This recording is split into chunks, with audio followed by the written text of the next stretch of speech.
Estamos tan acostumbrados a la idea del amor romántico, esa narrativa que nos expone nuestra cultura a través de las películas, a través de la televisión, a través de las redes sociales, esas ideas de y vivieron felices para siempre, o el príncipe azul, o la completud misma, que nos olvidamos de las dificultades tan grandes que tiene la pareja, el vivir juntos, el amor, el deseo, todos estos fenómenos que ocurren cuando empezamos a estar ya dentro de una relación amorosa. Por eso, el día de hoy quiero retomar el mito de Psique y Eros para que podamos empezar a reflexionar en torno a la complejidad de todos estos fenómenos, sobre el amor, el deseo y la falta. Y podemos empezar preguntándonos qué es lo que pasa cuando Psique trata de iluminar a Eros. Bienvenidos a mi canal, aquí estamos apenas por el arte y por el psicoanálisis. Si tú también eres una pasión de estos temas, te invito a que te suscribas al canal y le des like a este video si es que te gusta. Bueno, antes que nada, feliz 14 de febrero a todos ustedes quienes ven mis videos,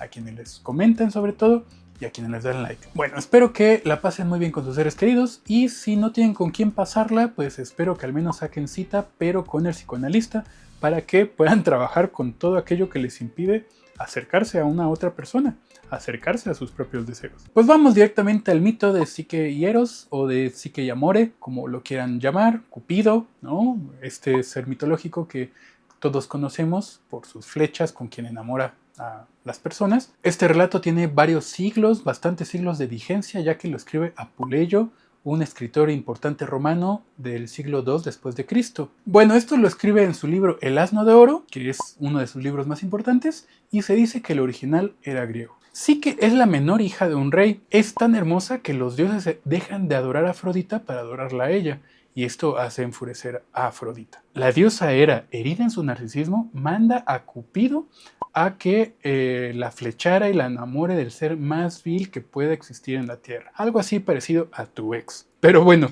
Eros estaba ya acechándola como para darle el flechazo cuando él mismo se pincha con una de sus flechas y se termina enamorando de ella, de Psique. Y bueno, él ya está enamorada de ella. Y así que un oráculo le había presagiado que se iba a enamorar de un ser monstruoso y alado. Y es por eso que la abandonan en una montaña. En esa montaña, Céfiro la toma y la lleva a un castillo invisible donde ahí empieza a vivir, a habitar. Eros empieza a visitarla por las noches para que ahí pudiera estar con ella, amándose. La única condición que tenía Cupido para Psique es que jamás podía verle el rostro, por lo que ellos se tenían que amar siempre en lo oscurito, en la oscuridad total y absoluta. Es así como Psique tenía una relación bastante placentera con él, donde había todo ese amor, todo ese goce, toda esa pasión, pero no lo podía ver. Entonces Eros era una pasión, una presencia, una voz, un cuerpo en la oscuridad. Las hermanas de Psique sintieron mucha envidia por esta relación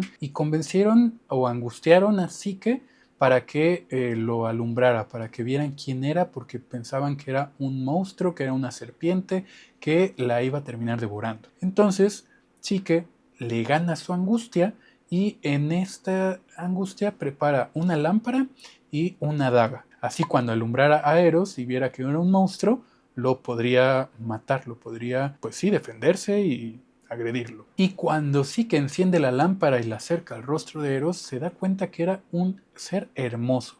Era Eros y que era uno de los seres más perfectos que había en la faz de la tierra. Fascinada se distrae y en ese momento una gota de este aceite cae sobre el hombro de Eros, quien resulta quemado, enojado, se enfurece y se va diciendo las siguientes palabras: el amor no puede vivir sin confianza.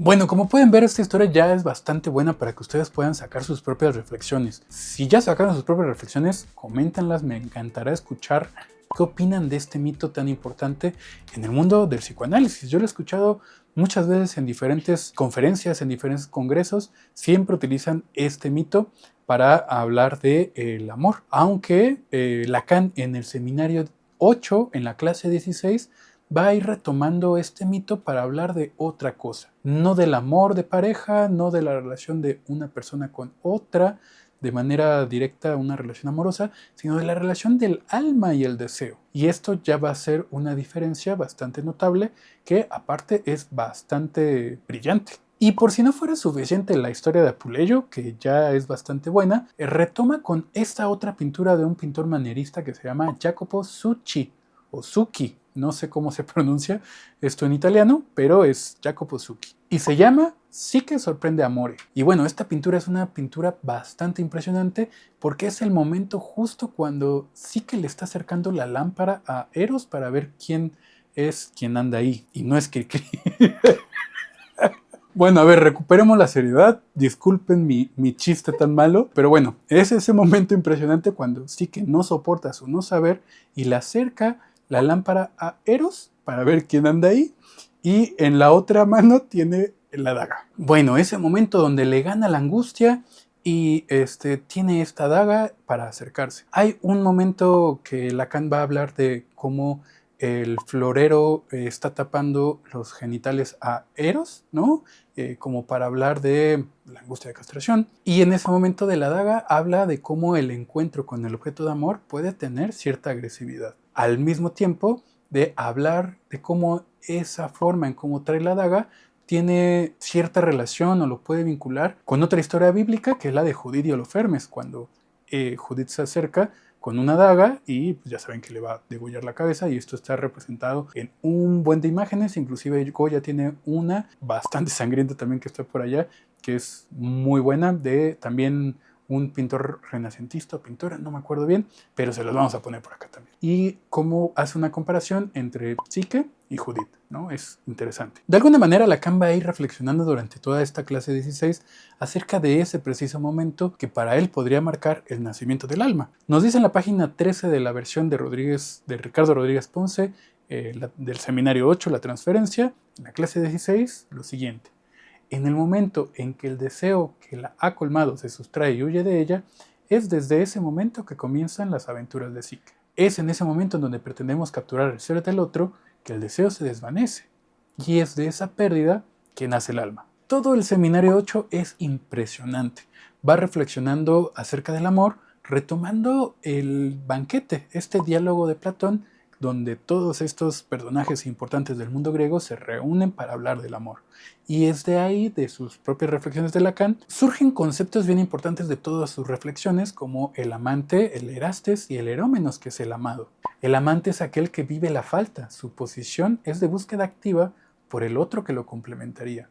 El amado se presenta como el objeto que daría la completud, en una posición pasiva, teniendo aquello que el amante busca. El amado no es amado por sus atributos físicos y ya está, o su bondad, o el dinero, o la fama que pueda tener, sino porque parte de aquello que posee podría complementar, en lo imaginario, al amante, al que lo busca, por aquello que puede albergar en su interior. Quizá en la historia de Psique y Eros vamos a entender que quizás Psique podría ser el amante y Eros el amado. Bueno, también hay otro concepto dentro del seminario 8 que es bien importante y todos estos conceptos dan para que haga un video de cada uno de ellos y si ustedes quieren lo podría llegar a hacer en algún momento.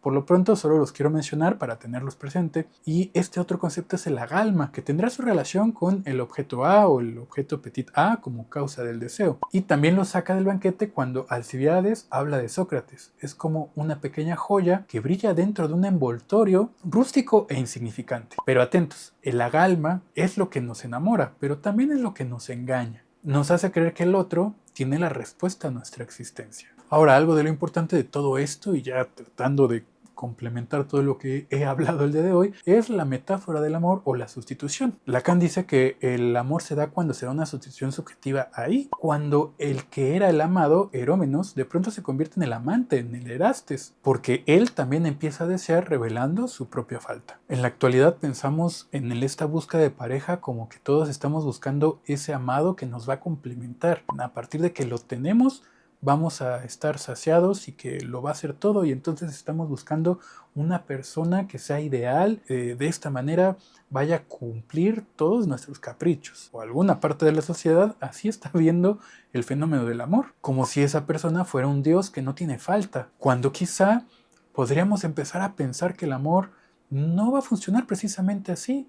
Cuando encontramos a esa persona empezamos a ver que quizá no es tan ideal, tiene sus defectos, que quizá va a tener su propia falta. Y ahí es precisamente lo que podemos trabajar en análisis o en psicoanálisis. Aceptar que en el otro también hay falta y aceptar que no va a haber nadie que sea perfecto y que todos vamos a estar barrados en falta. Y a partir de esas reflexiones habrá alguien que podrá decir que amar es, en última instancia, amar la falta en el otro. Quien trabaja con su mente enfrenta sus deseos.